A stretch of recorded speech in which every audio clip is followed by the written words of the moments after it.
কখনো কখনো আমাদের পেন্টিং এর ক্ষেত্রে এরকম মোটা লাইনের দরকার হয়।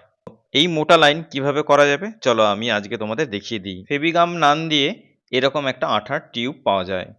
তো আঠাটা আমরা অন্য জায়গায় খুব ভালো করে যত্ন সহকারে রেখে দেব এবং আমরা এই টিউবটাকেই ব্যবহার করব। আর এটা আমি নিয়ে নিয়েছি Camel artist texture white. 500 ml এর পাওয়া যায় এবং 1 লিটারেরও পাওয়া যায়। তো আপনি যেরকম চাইবেন সেরকম কিনে নিতে পারেন। আর এটা আমি এই যে প্লাস্টিক ব্যাগ রয়েছে, এই প্লাস্টিক ব্যাগের মধ্যে ভরে দেবো।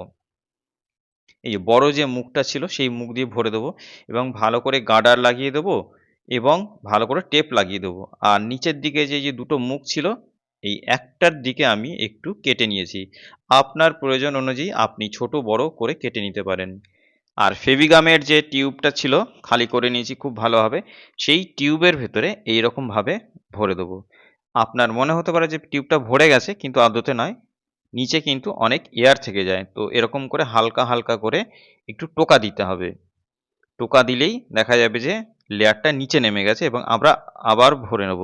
হ্যাঁ, খুব বেশি জোরে কিন্তু টোকা দেওয়া যাবে না, না হলেই কিন্তু এইভাবে বাইরে বেরিয়ে আসবে। তো খুব সাবধানে একটু করতে হবে। এই যে আমি টোকা দিয়ে দিয়ে নিচে ভরে দিচ্ছি, কিন্তু কখনোই খুব বেশি জোরে কিন্তু টোকা দেওয়া যাবে না। এইভাবে সম্পূর্ণ ভরে দেওয়ার পর ভালো করে মুখটা কিন্তু আটকে দিতে হবে, যাতে বাইরে বেরিয়ে না যায় কোনো কিছু। আচ্ছা চলো, এরপরে আমরা কাজটা করে নেব। এই রকম ভাবে উঁচু উঁচু মোটা মোটা লাইন দেওয়া যেতে পারে খুবই সহজে।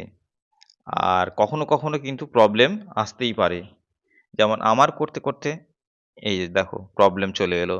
জীবনে সকল সময় তোমার কোনো না কোনো মুহূর্তে ঠিক প্রবলেম চলে আসবে হঠাৎ করেই।